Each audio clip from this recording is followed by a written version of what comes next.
Hey guys, welcome back to the Outdoor Channel. Today I'm going to show you step by step how to install this Humminbird GPS and heading sensor. So stay tuned.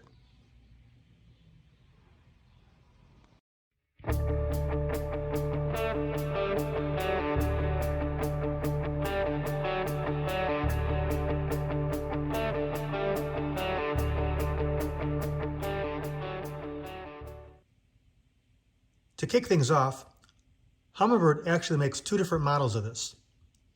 They look the same, they smell the same, they install exactly the same, but one has a key feature that the other one does not have. The one on the left, model AS-GRP, part number 408920-1, which is this one here out of the box, is an external GPS sensor, and it is GPS only. You can take the sensor, you can put it anywhere on your boat. We'll get into why you may want to do that here in a minute, but it's what you see right here. Comes at a little bit lower price point. The one on the right, model AS-GPS-HS, part number 408400-1, is a external GPS sensor, just like the one we have here, but has a built-in heading sensor, which is nothing more than a magnetic compass. So depending on what you want to do with your install, which one works better for you, you may need to get one part number versus the other. Again, this one has a little bit lower price point, this one a little bit higher price point. Again, the install is identical, so for filming purposes, you may see me handling one versus the other, but we're going to be talking about this one here. Before we get to talk about this guy and do the install and some of the benefits it gives you, we're first going to talk about the graph itself. Now, most graphs these days come with built-in GPS. You can see here in this Helix 15. There are a few entry-level models that don't come with GPS. They generally at a lower price point and a smaller screen, but again, they're entry-level models. They're not meant to have that. This is a massive Helix 15. It's big, it's heavy, but it's awesome. And, you know, all the way down to Helix 5, right, generally has GPS these days. And there's other models from Lowrance and Garmin that will do the same type of thing. And how this works is somewhere here built into the unit is a GPS antenna. It's integrated, it's built into it, like I said. You can pull this right out of the box. As long as you're somewhere where you can get a signal, your graph will work. You'll be able to see where you're at right here. And there's no complicated wiring programming, it just basically works.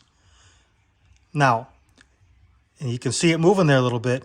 One of the challenges, even though this has a built-in GPS antenna, this does not have a built-in compass.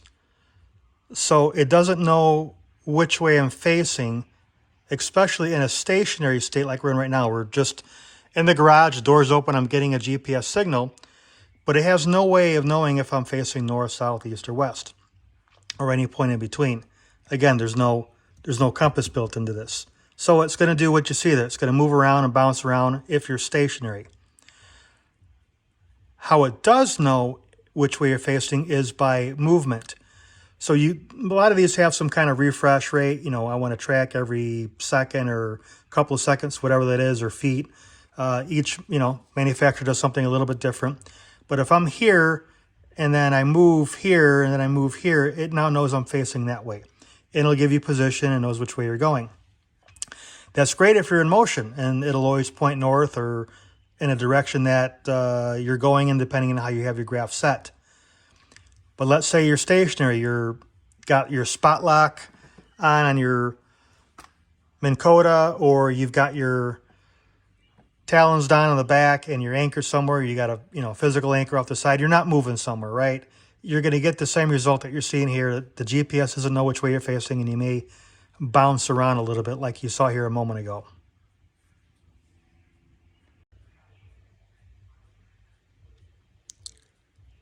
Be that as it may, the graph still functions. There's nothing wrong with it. If it bounces around, it's really a little bit more of an annoyance, and something that you can deal with, like we're showing you here, or we can do something about it, and that's where this comes in. Now again, this is a external GPS antenna as well as a magnetic compass. So by having that external GPS and magnetic compass, you'll be able to have your GPS signal come from somewhere else other than right here at the helm. And of course your compass will always keep you true and you won't have your screen bounce around like this.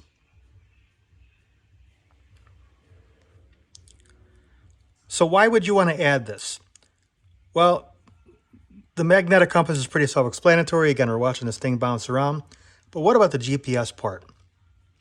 Well, if you're here and you're marking a waypoint, I'm just going to point randomly on the screen. I want to mark a waypoint here, and I think I'm here.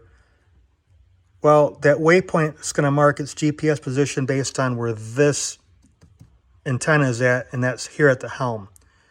But I'm going to hit a different view here.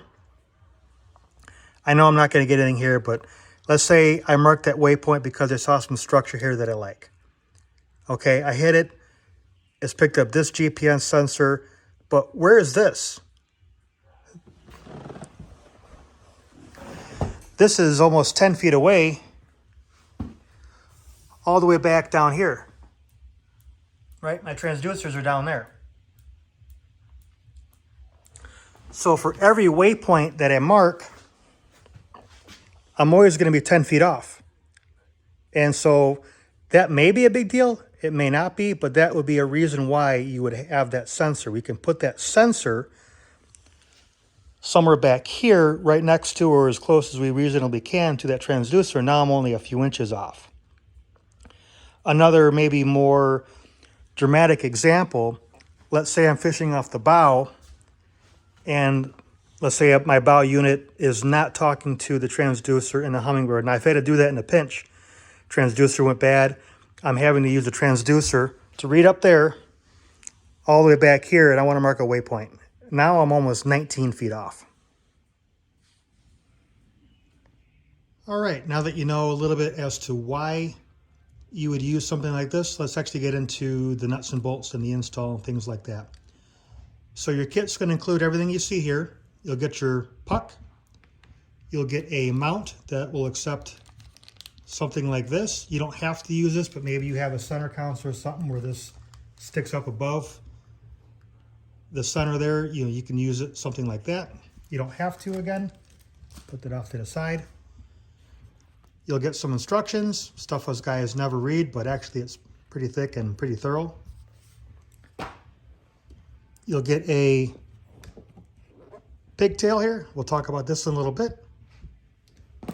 And the puck comes with a pretty good length of cord here. I forget how many feet this is, but it's pretty long. And this cord is really nothing more than a NEMA cable. If you know what NEMA is, then you know what it is. If you don't, National Marine Electronics Association. Basically, it's a way of standardizing connections to network your boat. When I say network, yes, there's a Humminbird network you can have where you're hooking up maybe multiple graphs to a trolling motor with Humminbird equipment. There is that network, but this is for everything else. GPS sensors, you can hook up your motor. Maybe you have an external fuel sensor because, the analog fuel sensors that come with the boat are just, so accurate. To radios and even, hooking some of that up to your graph as well. So it's a way of standardizing all of those hookups, even with different manufacturers, to one network. So in the case of my Helix 15, I actually have a NEMA port on the back, and it looks just like this guy here. And depending on your Helix unit, it'll probably look the same. And all we have to do for demonstration purposes is just plug it in just like you see there. Now, if you have a Solix unit or some other unit, this plug may or may not be here. It may look different.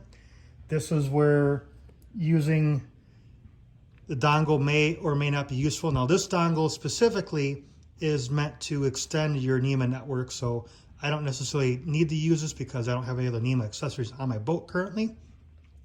Point being is there's other adapters that may turn this style plug into something that's compatible with your specific unit.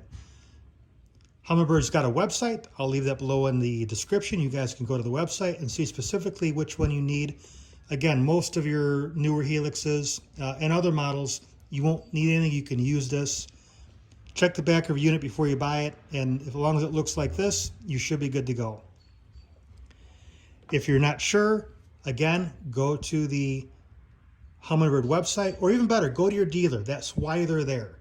Please don't leave me a comment below that says, Tommy, do my homework for me. I've got this 20-year-old unit. What kind of dongle do I need? I'm just going to say go to your dealer. Now that we've talked about how to hook it up to your head unit, running wires up to the head unit is really going to depend very much on your boat, so we'll only spend a little bit of time on that. It really comes down to where do you want to place this? And there's only a couple things you really need to keep in mind. One is you want to have it in a spot where it's not going to get stepped on too much or busted or kicked into, whatever that might be. So something like this swim platform here that gets used a lot, there's a handle here, may not be the best idea. Maybe you don't use your swim platform that often, so maybe it's not such a big deal. I use mine, so I really can't have it anywhere right here. So secondly with that is you want to be able to have it somewhere where it's not going to get covered. I've got these cushions here, and as the seats open up, these are jump seats, this cushion moves back, and if I were to leave that puck anywhere there, it's going to get covered by the seat, and I'm probably going to lose my signal. So I don't want to lose my signal anytime someone's sitting in the back seat. So again, this spot's probably not going to work so well for me. Again, just giving the example there. So you got to find a good clean spot to put it is the point. Secondly, there's a magnetic compass here. Magnetic compasses generally work well when they're flat. If you got it like this, it may work, it may not, it may kind of give you a bad signal. It works better when it's like that. So having it somewhere flat's good. You don't want to put it somewhere here on the side because that's not going to work so well. If you don't use the base like we looked at a moment ago, which is fine, you don't have to use it. You can lay it flat. There's a couple of notches here. You can run that wire through that notch just like you see there and get a nice flush fit. I suppose you could drill a hole in the center wherever you put this, but that hole is going to have to be that big, and that's no fun. It's a pretty big hole. Lastly,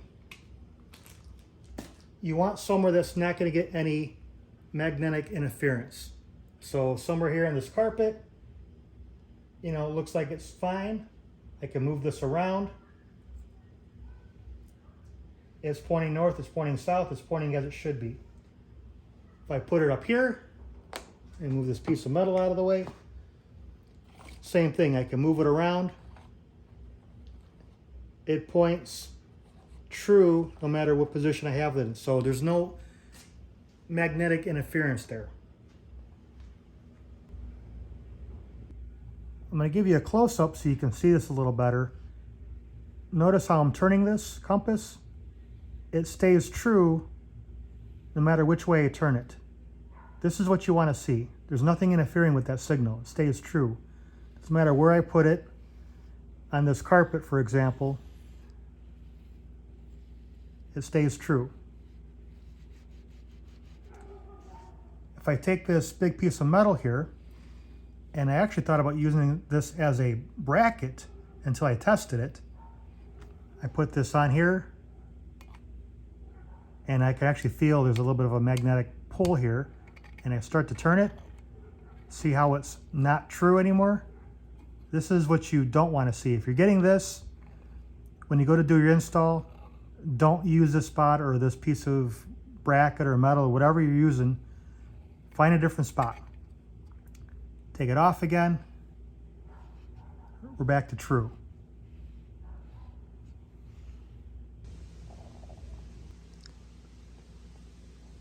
Alternatively, you can place this here. I actually tested this. I actually installed it, and then I realized I didn't like it. You can put this here on the back deck. If you have, in this case, a crossover, but a Tyee, an Impact XS, even the new Pro Vs have this back deck. Even with these cushions, you actually have enough room with the puck back here. There is enough length. I ran it all the way up to the front to the helm. This is an 1875, so you do have enough length to reach across the splash pan and then through the side of the gunnel up to the helm. It's just enough length, but it will fit.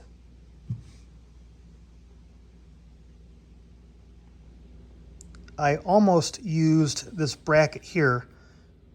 This is a leftover part from another project, but there's quite a bit of meat there on the side of the swim platform, and I could have mounted this here carefully in a way where I can still get to that snap and not be in the way of the hydraulic steering. So somewhere in this particular area, the puck would have sat right on top. It would have been out of the way of the rest of the swim platform here. In a way, it's almost ideal because my transducers are right there. It's probably the closest point I could get to it.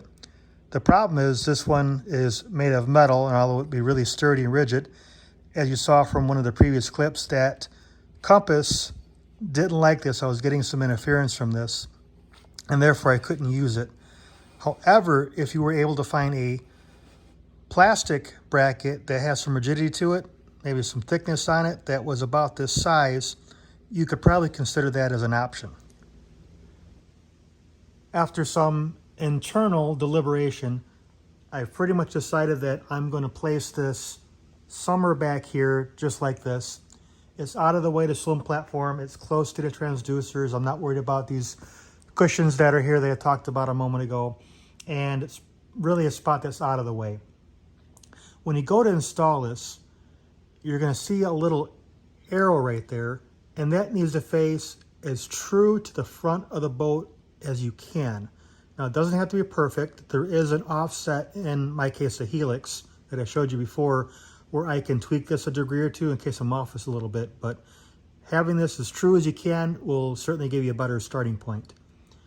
Additionally, when you install, there's a couple of notches here. You can take your wire if you wanted to, and you can run it through that. So this will lay flat.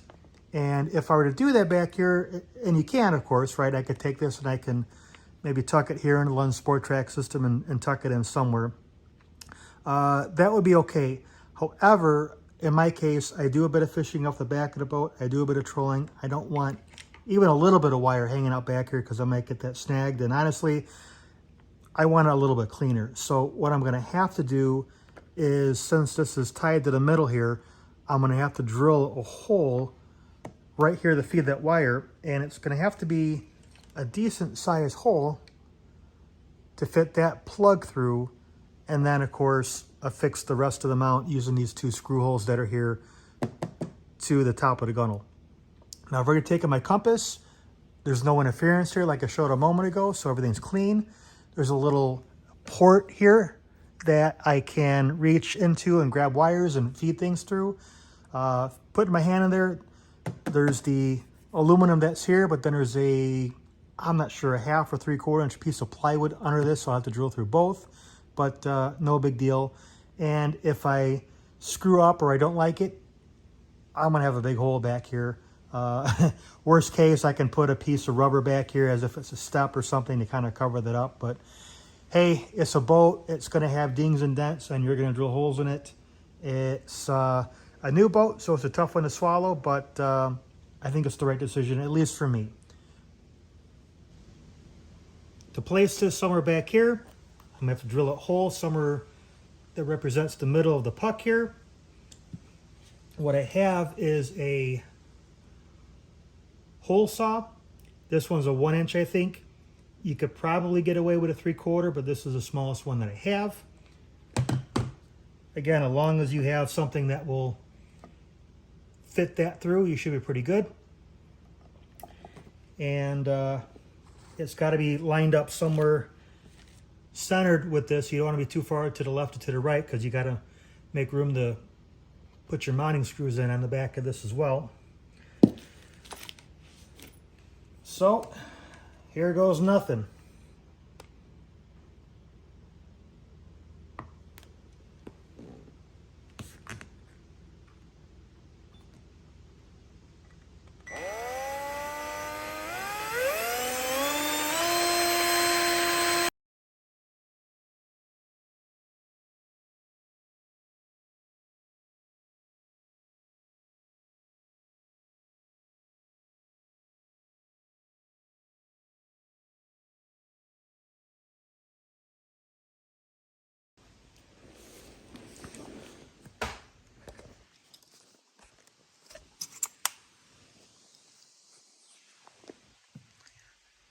I actually dropped that piece all the way in there.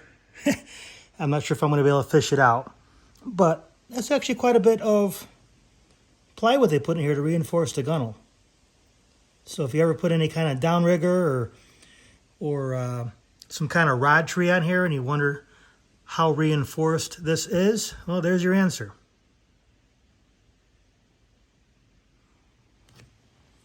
It'll be up to you if you want to run maybe a grommet here, or if you're afraid that your boat's going to get wet, you can pack some silicone here. Of course, this is a pretty big hole.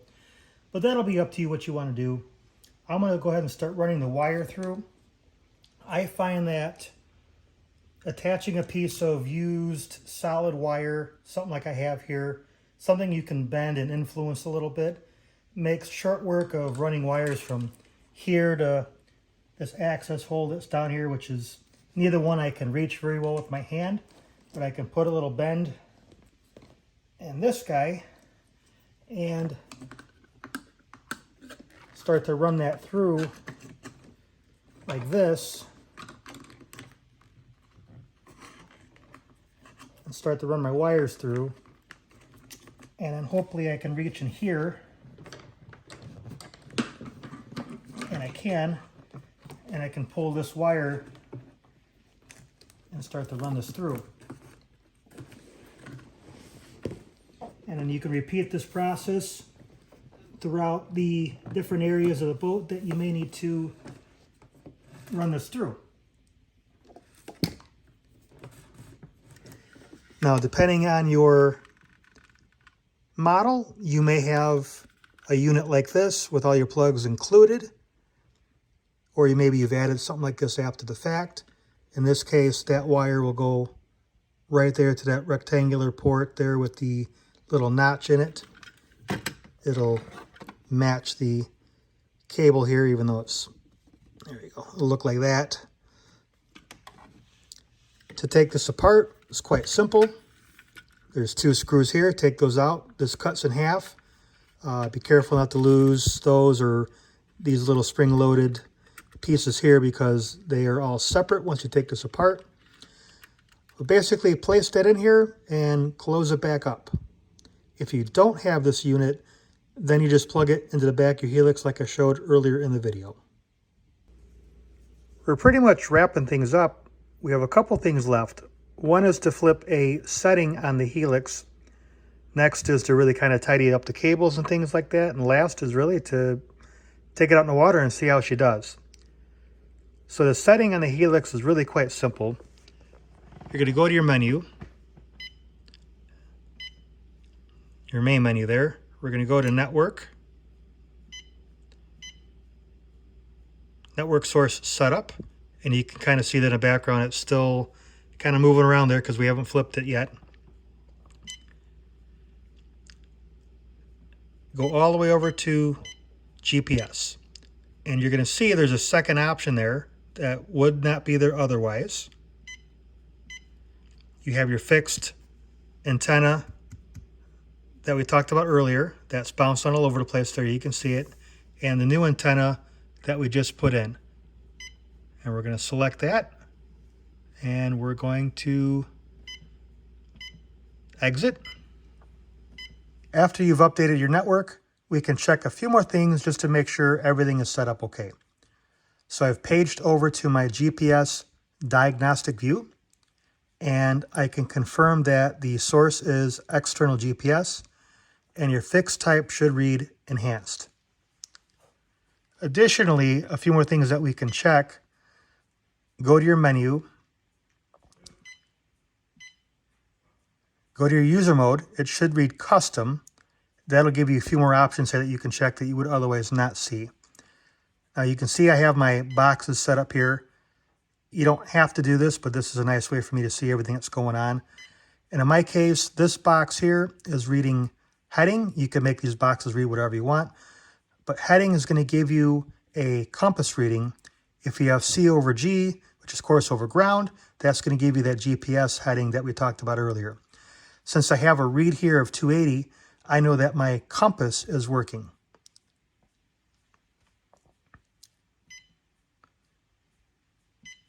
Now I'm going to page over to data sources. If it's not already there, your NEMA 0183 output should be on. That's the actual compass portion of this. And your GPS setting, you don't have to do this, but optionally, let me zoom in so we can see it here. This GPS sensor should read on, and that's going to give you the enhanced GPS capability that the puck gives you. I'm not sure that it makes that big of a difference, but the puck supports it, so we're going to turn it on.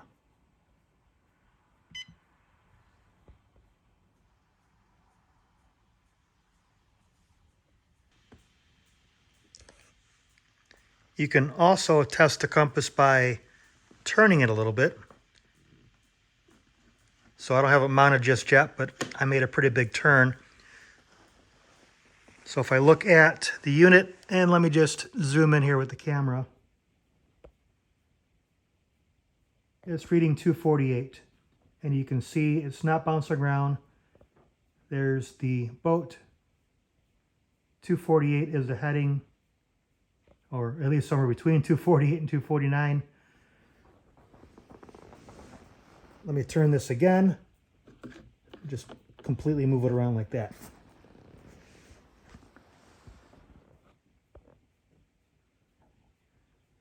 $18, and you can see the map is moved accordingly. So there's another quick test that you can do to make sure that your compass is working correctly. Last, if you have to make any changes, you can go to your data sources, go to your data offsets, and you'll see your heading adjustment, and then you can add or take away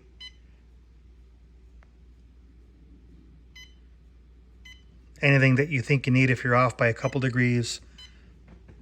I'm not going to be able to set that now because I'm in the garage and not on the water. I don't have any kind of reference, but this is where you would make that adjustment. Looks like we got everything tested. Everything works as expected. We're going to now secure this to the top of the gunnel here. I'm going to use the supplied hardware that Humminbird provided. You don't have to use their hardware. You can use whatever you want. Just use stainless because you're on a boat. Again, make sure this arrow is pointing not to the bow. If I had it pointed to the bow, it'd probably look something like this. But I want it pointing in the same direction that the bow is pointing. Again, as best you can. There's an offset on there you can do to kind of tweak this in and dial it in a little bit better. But whatever direction the bow is pointing, you want that arrow pointing. And next up is, well, you guessed it, we get to drill more holes. So I'm going to put a couple of pilots in here, make sure things are lined up, and I'm going to sink those couple of screws in.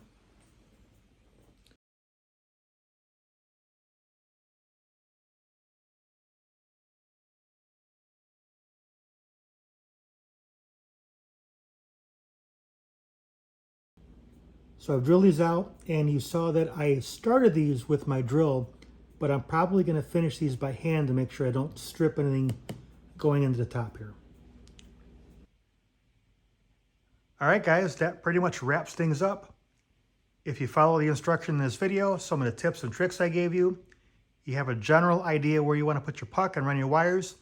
You can probably do this install between a half an hour and an hour. It's not terribly hard. The hardest part is probably where to drill holes in your boat, but that's part of it. There's other things you can do out there to secure it elsewhere. That'll be up to you and your boat. If you like content like this, I have lots of videos. I'll leave a link below to my channel. You guys can check that out when it's convenient. Hit the like and subscribe button. It helps the channel out quite a bit, and we'll see you soon.